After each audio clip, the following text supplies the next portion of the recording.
Welcome to Chamber Talk, brought to you by North Orange County Chamber, where we explore the stories and insights of leaders, business owners and CEOs from various sectors who are making a difference in our community and region. Whether you're tuning in via podcast or joining us via video, we're glad to have you here. Hello and welcome. I'm your host, Andrew Gregson, and today we have a story of legacy, craftsmanship and determination that spans generations. Joining me today is Danny, one of the brothers behind Happy Jewelers. Started by their own father, Isa, in 1973. From humble beginnings to renowned name in jewelry, their journey is not just about diamonds, it's about grit, values, and staying power. Danny, welcome to Chamber Talk. Thank you for having me. Danny, I'm going to start off with quite an easy question for you, just so our audience know, a little bit about you guys. And let's start at the beginning. Your father, Isa, has an incredible story, leaving behind a life of a farming in Turkey, and then discovering his talent, and then, of course, moving over here in 1993. We offline just mentioned how scary that was, or could be today. How was that for you guys back then? Well, for us, the moving aspect of it, I was only 4 years old, so I was young. So I kind of grew up here. From his aspect of it, they grew up as farmers, so they didn't really have much money. They grew up in a village, and even till today, it's still a village. We still have our home over there, which is not really we finally fixed it up just for the legacy of his grandparents and stuff like that. But up until a couple years ago, there wasn't even a TV, and there was no electricity, So when he was younger, he always wanted a better life for at that time he didn't have kids, right? So he always wanted a better life for his brothers, his sisters. So when he was a little bit of age, I want to say he was around 12, 13 years old, he moved to the big city in Istanbul. And I think my grandpa only gave him 50 cents to $1 to get there. Right. And he worked all jobs, janitor, cleaner, driver. And then one day he picked up a job with a successful man that owned a jewelry manufacturing business. But his job wasn't, a repair guy or a jewelry maker. He was hired as a runner. Right. Essentially, a client comes in, they're looking at stuff. He'll run and go grab them a coffee, go grab them tea, go grab them a sandwich, go grab them dessert, whatever it is. And, my father used to always look at the bench jewelers working, and they used to make chains. And the owner used to always see my dad was really intrigued by it. And one day, one of the guys was sick. He didn't come to work. And they were short-staffed. So, he asked my dad, he said, why don't you sit down? Let me see what you can do. You're always watching them. Let's see if you actually learned something. And my dad sat down, and he finished a chain really, really quick. The guy was really impressed. He hired him. Wow, what a good start. Yeah, I hired him literally on the spot, and they had such a good relationship with his boss that his boss actually helped him start his own manifacturing business. That's really cool. Yeah, that's a great start. That's a great start. Yeah, it started from there, and then, when his brothers came of age, he brought his, he slowly started bringing his brothers into the main city in Istanbul, and they slowly built the business, and they slowly started coming here. So do you feel your father had sort of a bit of a design factor in him, or because you've got to have had something, haven't you? He had a vision. Right. My dad had a vision of what he wanted. He had a vision of what he wanted for his kids and for his brother's kids. My dad was a very family man. He always kept the family together, not just his family. It was even relatives, cousins, not even his own brothers. My dad always wanted a community, and he always wanted to help the whole community. Even when he came here to the States, when other relatives were in Turkey and they wanted to come in, and him having the manufacturing business, he was a little bit successful. He used to actually give them merchandise to start their businesses and help them grow their businesses. That's really cool. And really built it. So how far did he get prior to coming over to the US? How far had he built his business up?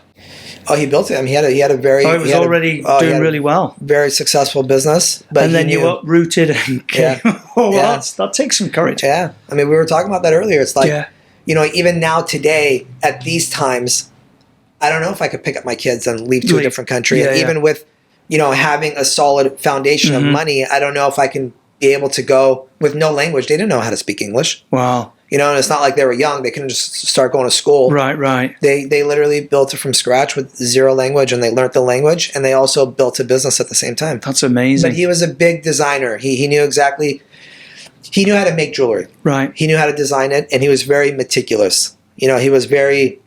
If something wasn't right, he would put a torch to it, melt it, and restart it. Wow. He wasn't like, oh, it's okay. That'll do. Right. That'll do. He would not... literally when I used to work with him when I was young, even to where he would put his pen and his calculator. I remember he used to always get upset with me because I used to pick up a pen, use it, and then I would put it somewhere else. Right. And he would always say, you know where it goes, put it where it is, because it'll make you more efficient. Right. You know, instead of running around looking for a calculator or a pen and losing 5-10 minutes and driving yourself crazy and stressing out, just put it back where it is and pick it up where you need it from. And that's it. You That's know? pretty amazing, isn't it? Yeah. So transitioning from Turkey over to here, obviously you said you were very young. Yes. And they landed in LA first, was it? Is that the beginning? No. We landed in New Jersey, actually. Okay. But he sent his brothers over here, but my dad didn't like the weather in New Jersey. Because we actually have more relatives in the East Coast than we do here, and my dad also wanted to be by his brothers. Okay. So then we came to LA. Right. And then you started in the LA market, the merchant market, or? Yes, we started Arik Mounting, which is a jewelry manufacturer and is still there today. Yeah. Still exists and still operating. And, you know, my dad did the manufacturing aspect, and he also had a lot of friends from Turkey as well that moved here that were in the manufacturing business as well.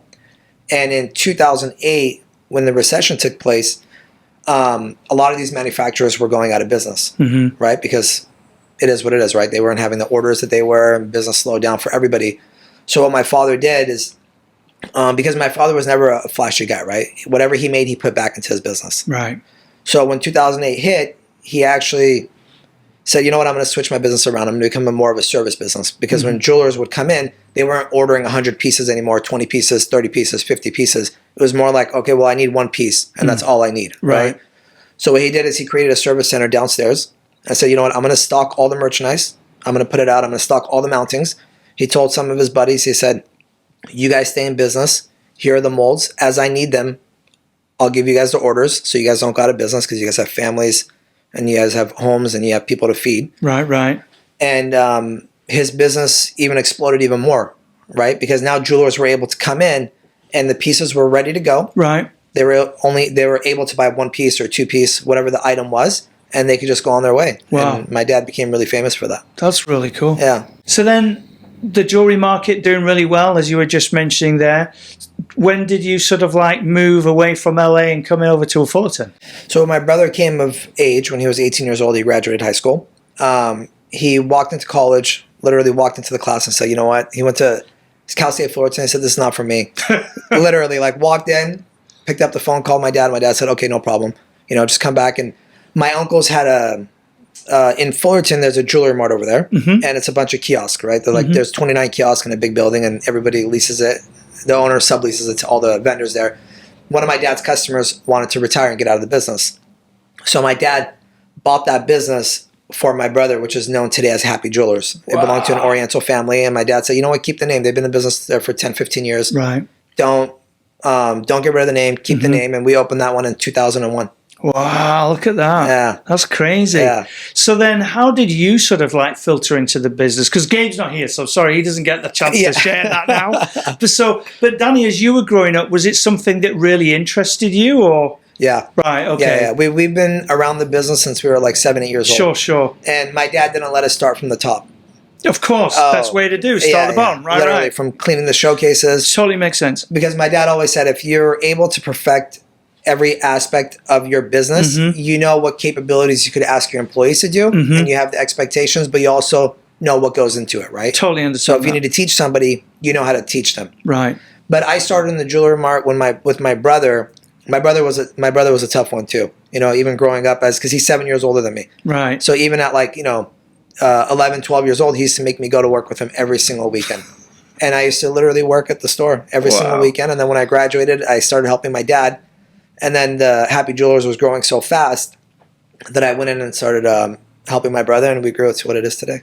So I'm assuming you've got certain aspects of the business that you prefer than the other. What is your favorite part? What do you like doing most? Yeah. So we actually split the business up within what he runs and within what I run. Okay, that makes sense. Yeah. So he runs the diamonds, jewelry aspect of the whole business. He'll oversee the buying. He'll oversee the production. He'll oversee all of that. and I do the high-end watches. That makes sense. Yeah. Less arguments between siblings, isn't it? Yes, yeah, exactly. That makes sense. Less arguments, less mistakes, and we work well better that way. Right. He's like my best friend. So does he do design like your father had? Of course. Right. Yeah, my brother is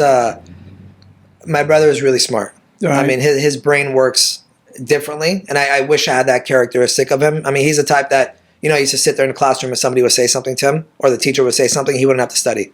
It was in his head, Wow. And he's meticulous like my dad. Right. Very anal, needs to be perfect, doesn't matter, and he'll teach the person that's doing it for him until they make it perfect, and he'll make them redo it 50 times so that they know that the next time that they're going to do something, it better be perfect, or he's going to make them redo it. Right. They're going to redo the same thing over and over and over again. So in that aspect, design-wise, craftsmanship, perfection, he's 100%.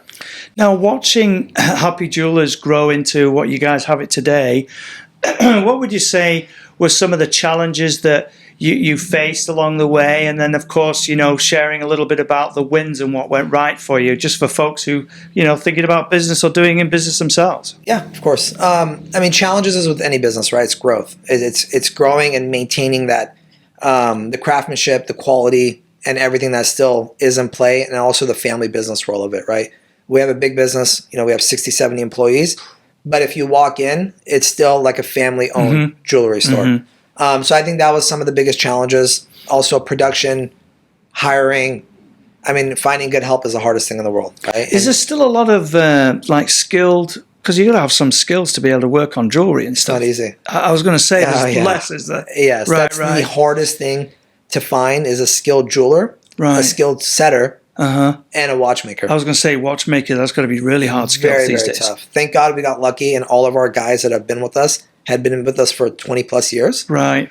But even now, as we hire, we have to train them. Of course. Yeah. It's got like a little mini apprenticeship going on. Kinda, yeah. Right. I mean, you want to hire like seasoned guys that kind of know what they're doing, because our setting, we don't set it like normal stores. We set all of our diamonds under microscopes. So if you walk into our store, it's not like they're not doing it by eye like they used to do back in the day. The guy is literally staring through it 10, 20, 30. Really, when they're coming out. Yeah. Wow. But that's the toughest. I think that was probably one of the biggest challenges of our business, is actually finding the jewelers, the setters, and everything like that to make our dream a reality. So, moving forward on that point, right? Because this is a big deal for you guys, because this is your whole life, right? Yeah. So how do you maintain that? Because I understand, you've got folks there been there for many years, which is commendable and awesome, isn't it? Then when staff stay that long, that sounds like the business knows what it's doing. But what happens for the future as you're moving forward? How do you sort of like determine what you're going to do with that? We have a really, really, really anal process of quality control. Okay. It'll literally run through about 3 setters' hands, and it'll run through 3 of our professionals' hands, and then the last day will be my brother.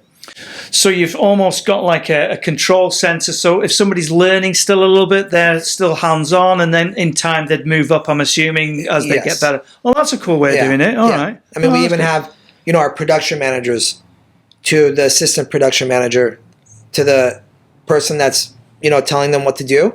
They're all checking that work, and it's going through literally like maybe 7, 8 hands before it reaches the customer. Right. Whether it's a very simple design, simple ring, or something that has 1,000 stones. Okay. It doesn't matter. Every single item goes through that process, because, a lot of people don't realize is we lifetime guarantee all of our stuff.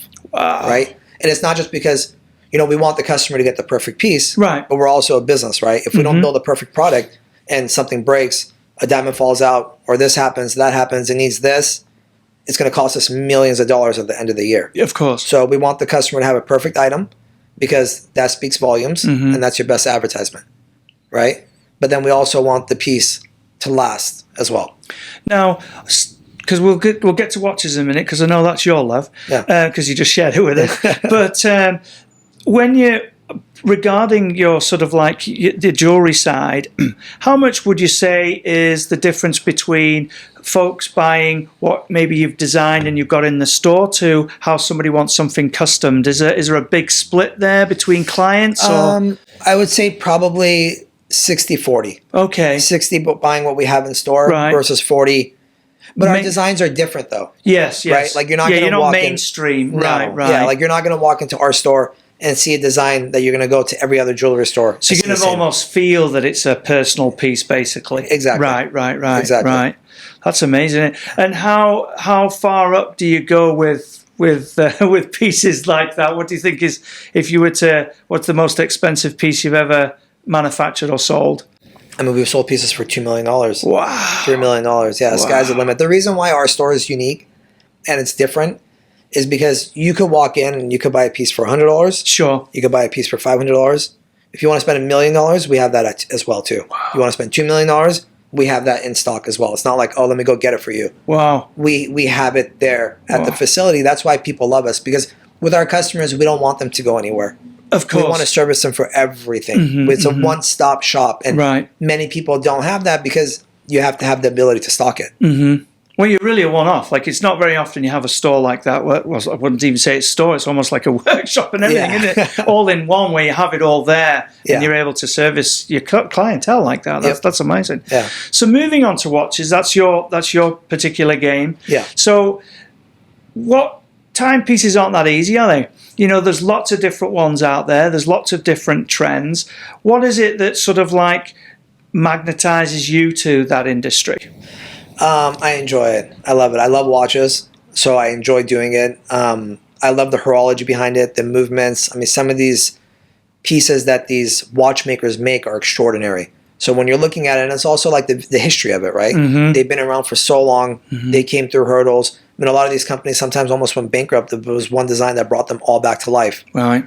So I just enjoy it. I enjoy the trend of it. I enjoy the movements. And I enjoy the customers that are buying it.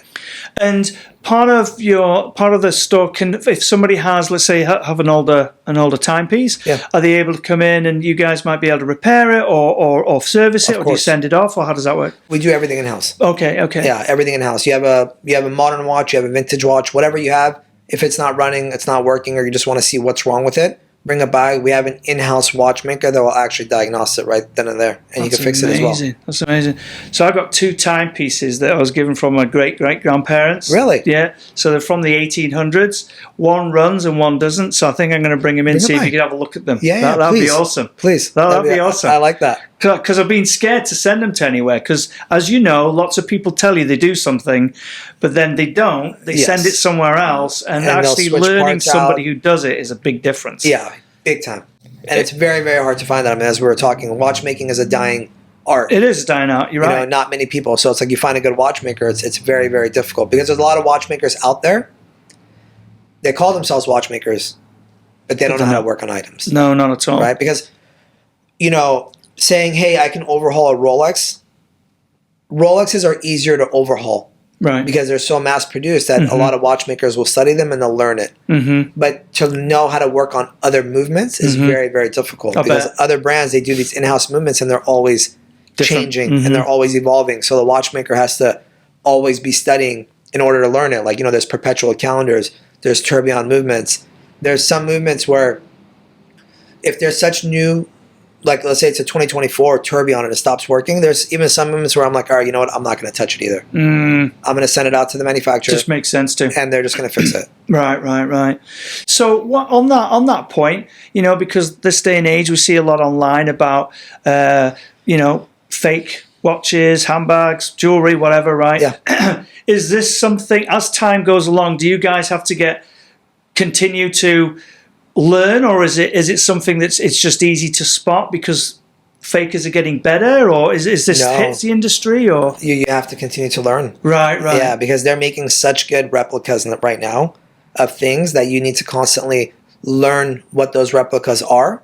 And you know, within the watch business is a very tight-knit business, right? You work with a lot of dealers, and a lot of dealers will share information with other dealers. So it's like if somebody spots a fake, they'll take a picture in the movement. They'll send it out. They'll shoot it to everybody. Hey, just beware. You know, we came across this. Watch looked perfect, but this was wrong. I mean, sometimes it's literally just one piece is off. Right. Where it's wrong. So you always have to study and you always have to evolve. Because if you don't, the last thing you want to do is sell a watch that's as real. That's not, even if it's an honest mistake, it's really bad. So moving into the business itself, it sounded like, as you were mentioning it, the way that you've set things, do you sort of still run the business the way your dad did, and then that sort of like just carried through? So it was really the same mentality type there? Yep. Customer service. Yeah, that's good. That's the main thing. Sometimes people ask, like, how did you build the business to what it is today? Because we're probably one of the biggest jewelry stores in the country. Right. I say there's no recipe for business, right? There's no like, oh my God, like I'm going to do this and it's going to be successful. Right. It's just service and take care of people. Be kind. Right. Be nice and do the right thing. And I swear to God, sometimes I even tell my little cousins and stuff like that are getting into the business, they go, what advice do you have? I said, it's very simple, dude. Just be nice, be kind, do the right thing, give good customer service, create relationships, and I promise you, you'll make money. You know, depending on how hard you want to work is what you will grow it to. I agree with that, right? Yeah. But if you do those 5 things correctly, you'll have a successful business where you'll be able to provide for your family. Talking about, continuing with your father's legacy, and obviously you're innovating in your own way. Do you feel that there's new things that are moving forward for the corporation itself, for the business itself? Yeah, I mean, we're always looking to expand. We're always looking to get better.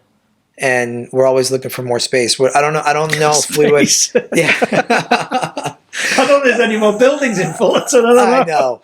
You know, we wouldn't. I don't know if we would necessarily. I don't think we would ever move to like a different spot. Right. Yeah, maybe expand. And I don't think we would ever open up more locations because people always like.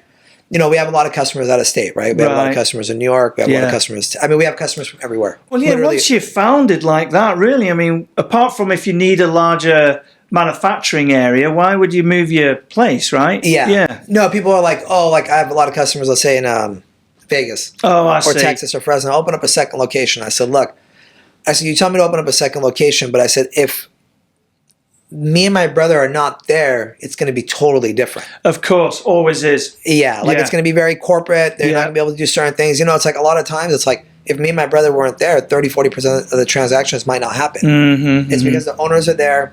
You see them face to face. We're always there. Right. You know, sometimes difference. When people come in, they're like, oh my God, I can't believe both of you guys are here. We are always on the floor. Right. And me and my brother or both of us will literally say hi to every single customer that walks in. It does not matter. Cool. I love that. I really do like that. So that's from my own heart. I do things like that too. I love that idea. Yeah. So moving a little bit forward, because obviously I feel that it would be a big deal. What happens to protecting your business? Because it's not just about insurance I'm talking about here. I mean, you're in a business that, it can be scary at times. Yes. What type of serious measures do you have to take care of when it comes to security? Yeah. We have 2 security guards at all times in front of the door, letting people in, letting people out. And we normally will have one person walking around the parking lot as well to make sure nobody's sitting in their car watching the store or anything like that. So we have 3 active security guards at all times. That's crazy, isn't it? It's a lot. Yeah. That's an awful lot. Yeah, and it's a lot of. We have normally off-duty cops that makes sense. There as well too. So it's, highly trained, highly professional, and they're always on the lookout. And then talking about insurance, because that's got to be a big thing too. I mean, do you struggle like everybody else with insurance these days? No, thank God. It's a little different. No, thank God. We have a good insurance. We don't struggle with insurance because we have everything in place though. Anything and everything they wanted. You've done it. We've done it. I mean, walk-in vaults, state of the art walk-in vault. Right. Inside of the walk-in vault, we have vaults in there as well too. Wow! So we don't just have one walk-in vault where we put everything in. We have one walk-in vault with another vault with 4 other vaults in there. So like, if you come in, you're not getting anything. Right. Yeah. That's a serious stuff, though, isn't it? If you think about it. Oh, it's crazy. Well, you got to really think about it. Yeah. You're going from customer service to designing things to learning a trade. It just adds on the amount of work you really need to understand running such a business. Yeah.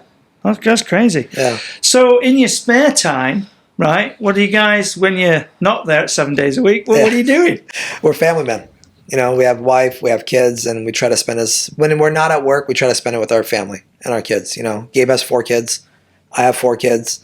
So we're busy at home as well, too.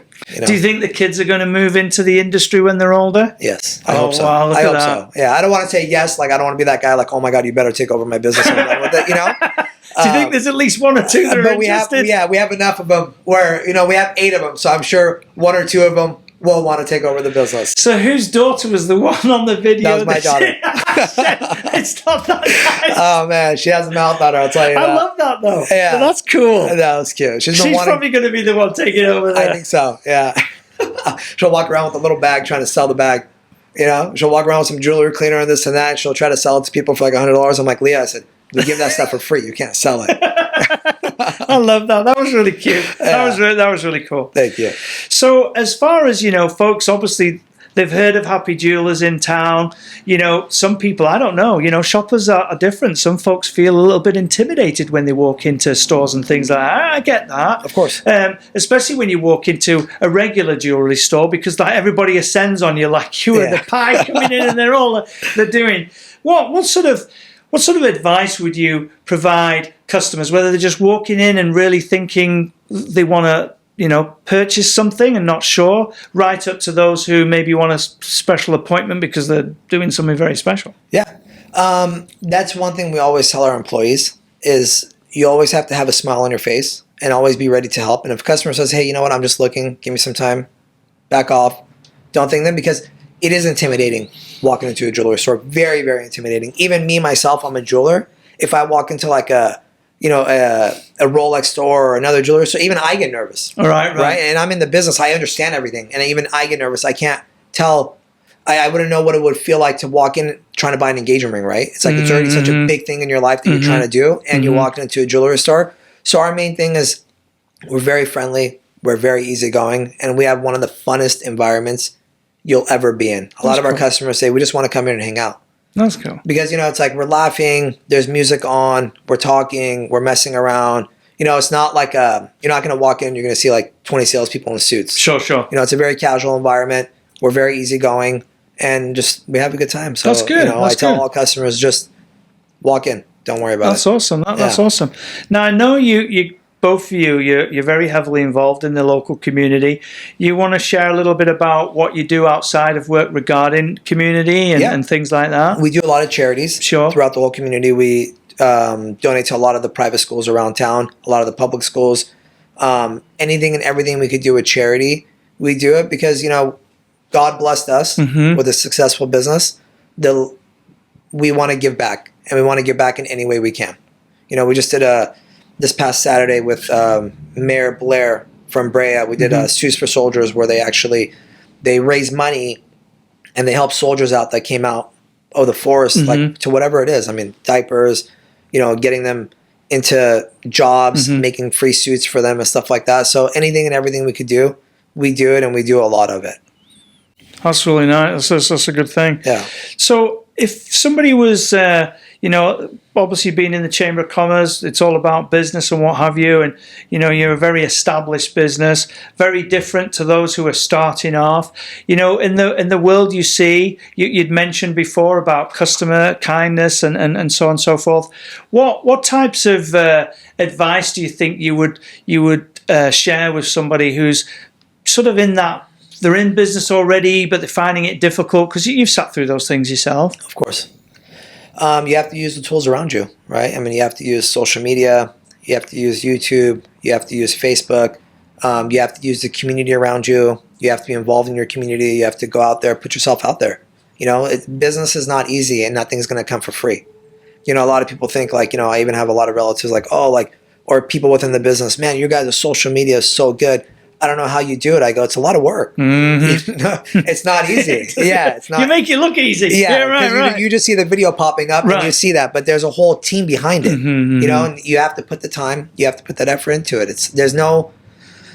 I always say, overnight successes I don't want to say will fail, but can fail just most as easily. Likely, yeah, right. Just as quick. Just as quick, yeah. A slow success will always maintain.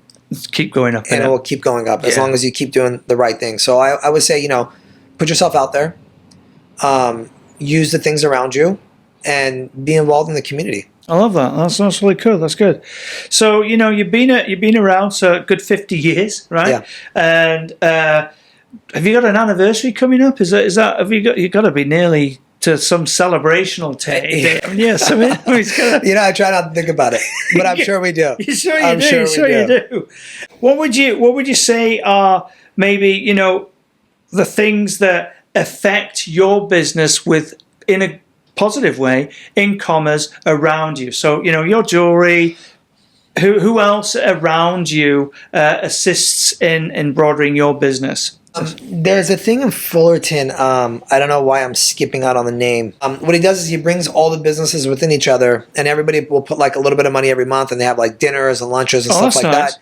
And because he did that, every Saturday we used to buy lunch for the staff. Nice. And we used to order from random things on Postmates or whatever it is, and we used to buy for the whole staff on Saturdays, right? Because it's a busy day Saturday. Sometimes people don't have time to leave or anything like that.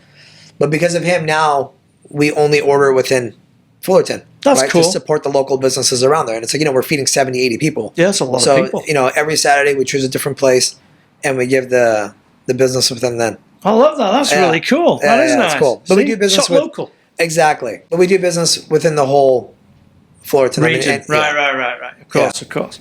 So as we're drawing towards a bit of an end here, we always let our guests have the open mic, right? So there's something you might want to get something off your chest in a good way, right? Or maybe just share something or whatever. So I wanted to give you that time, Danny, just to share a little bit about maybe we've missed something you want to discuss or whatever. You kind of covered all aspects of our business, which is really good. I love that, and that's important. Yeah, I've got a question for you. Actually, you see it all over the internet. Everybody giving their view of what's the best watches, and of course, we've got ones out there that the majority of us will never own, right? Yes. But just general folks, what do you feel are a few good brands to wear on a lady's or gentleman's wrist? Yeah. Look, Rolex is number one. Because of popularity, they make a great watch. They're going to build a watch that literally lasts forever. Right? And it will always hold the best value because there's always going to be a resale market for it. There's always people that are going to buy it. I would say next to it are going to be like Omega, Tag, are really, really great watches because they're going to build a watch that's going to last forever, and it's a better price point. Yeah. Right? And then you have the crazier brands, which are going to be like the Patek Philippe's, the Richard Milles, the Audemars Piguet, and those kind of brands. Those are great brands as well too, but I would say probably top three in popularity and accessibility, I would say are probably going to be Rolex, Omega, and Tag. Wow, look at that. Yeah. Those are the top three? Yeah. Well, we're everyday working watch. Yeah, then. you're not going to wear a $300,000 Richard Mille on a daily. There are some people that do, but you're not going to wear it as an everyday piece. You're not going to buy a $150,000 Patek and try to wear it every day. So yeah, in a normal aspect, I would say those are the three brands that if I was going to buy and I wanted it for an everyday piece. Right, that's what you'd be looking at. Yeah. Look at that. That's smart. That's cool. Well, thank you for that. Of course. You probably cleared up everything that I've ever seen now online. Ask an expert. Yeah. That's what it should be. Ask an expert. I love it. So, I wanted to first off thank you for coming on. I really appreciate it. Happy Jewelers is such it's almost like I think it was smart to keep the name because you've almost continued what the namesake is. When you were saying you do, I went into the store some years ago. We actually had Jennifer's engagement ring fixed, and we didn't feel overwhelmed or what have you. So I think that you've kept the namesake and you've put it into your business as well. It really is like a happy place. Yes, it's catchy. I'm really, really happy we didn't change the name. People, like, when we first started, people were kind of like, I don't want to say laugh at it or make fun of it, but it was like, it's a little bit. Yeah, you think can you come up with something better? Yeah. No. But now the trend is like, go to Happy. Yeah. Go to the Happy guys. Yeah. They're going to take care of you. Go to Happy. And everybody knows it. We have people, and when I tell this to people, they think I'm exaggerating or, I'm making it up. But I have people that fly overseas to come and see us. That's crazy. Yeah, like I have people from Dubai. I have people from Hong Kong. I have people from India. I have people from Saudi Arabia. I have people from Australia, all over Europe. They will actually fly and they'll make a vacation out of it just to come see our store and see the product that we have. Because the product that we have in our store in that single building you will not be able to walk into any jewelry store in the world and be able to see that. That's such a credit to you, isn't Yeah. it? That? Wow. Yeah. Imagine that. Gotta feel proud about that sometimes. It but is yeah. sometimes. It's humbling, but really proud about it. It is. You know, I sometimes I don't think about it, and then you'll have this crazy collector fly in from the Middle East or from Australia or whatever it is, and the guy himself has a $3-4 million watch collection, and he gets blown away. And it's like guys like this, they'll tell you like, we've been to stores all around the world, we've never seen anything like this. Wow. And that's that makes you a little proud, It But does. It always does. gotta stay Yeah, you humble. have that moment. You go, wow. Yeah, it feels Yeah. good. Yeah. It feels good, but Good for you. you always gotta. Me and my brother, when we think about growing the business and doing better and better, I promise you, and this goes for him as well too, and I know it, we don't ever think about money. Right. It's not like, oh my God, I want to be worth this much money. Just want to better the business, better your service. That's it. Yeah, I understand like, that. I've never thought, like, even sometimes our CFO goes crazy on us. Like, he goes, well, don't you want to know at the end of the year what you did and what you made? I'm like, did we make money? Yes. I'm good. Right, yeah. I just want to keep serving people. I'm having fun. Yeah. Our business is fun. There are stressful times about it, of course, and every business, it is what it is, right? No business is going to just run perfectly the way it is. No. But we have a blast, and that's why we love doing our business, because we go in and we make people happy. We share beautiful moments with people, and that's what we want to do, and we want to do it at the fair price. That's why we offer wholesale pricing.